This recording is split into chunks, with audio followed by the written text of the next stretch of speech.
Приветствую вас, друзья! Пока жду начала эфира с Александром Друбецким, решила видосик записать.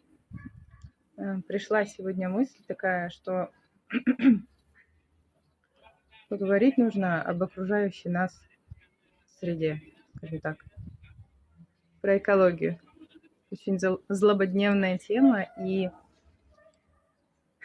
она очень беспокоит современное общество, то, которое разумное, я имею в виду. Общество, у которого сознание немножечко выше, чем сознание потребителя. То общество, у которого сознание ближе к Творцу, ближе к Создателю. И я, например, искренне не понимаю, как человек настолько распустился, что позволяет себе отсутствие внутреннего какого-то контроля, своего правила, закона о том, что наш окружающий мир – это наш дом, и засорять его – это все равно, что не мыться, например, или, извините за выражение, нагадить посреди зала и сказать, что так и было у себя в квартире. Да, можно это все убрать. Чем убирать, если можно просто не гадить и не тратить дополнительные ресурсы, энергию и время на уборку этого всего, что можно просто не вредить по той простой причине, что вот эта внутренняя дисциплина должна быть, ответственность какая-то за окружающий мир. Но мы должны ухаживать за ним, так же, как и он ухаживает за нами, дает нам ресурсы, воду и, например, полезные ископаемые, зелень, да, солнце и много чего другого. Должно быть какое-то равноценное взаимодействие с окружающей средой.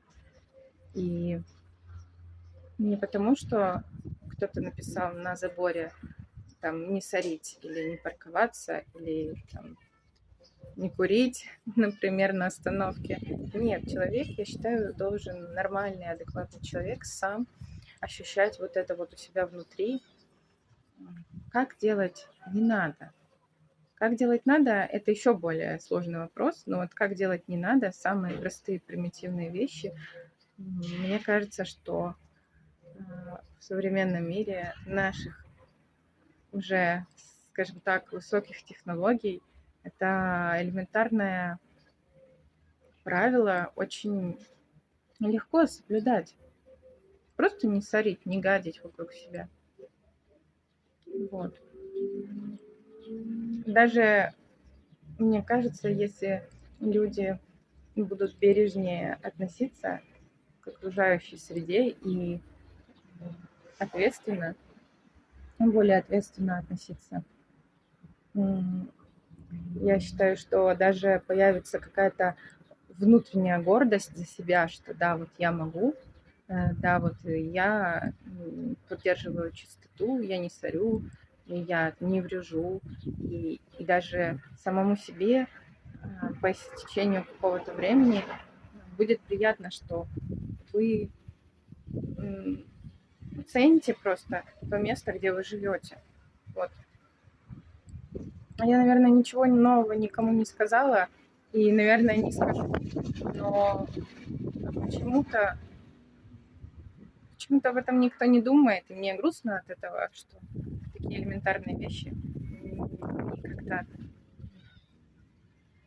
люди о них не задумываются.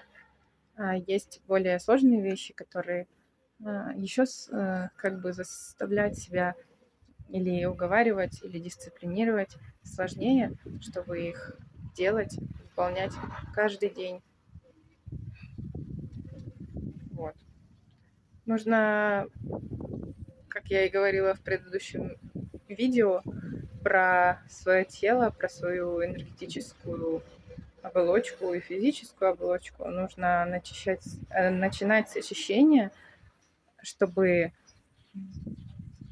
начать правильно функционировать и действовать в этом мире. То точно так же и вокруг себя нужно поддерживать чистую среду, чтобы было приятно просто здесь находиться. Почему бы и да?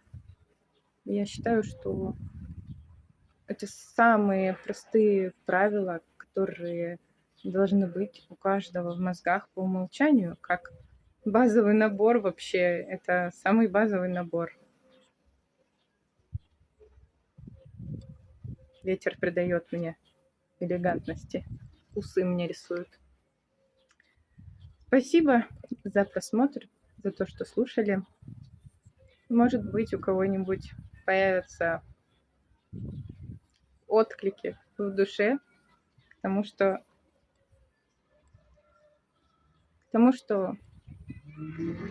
приятнее все-таки жить чистым и в чистоте. Если вам интересно на моем канале, подписывайтесь, ставьте лайки. Я еще буду очень много видео снимать разных полезных про нашу жизнь, про нашу энергетику, про окружающую среду. Практические знания буду давать. Поэтому до новых встреч. Пока.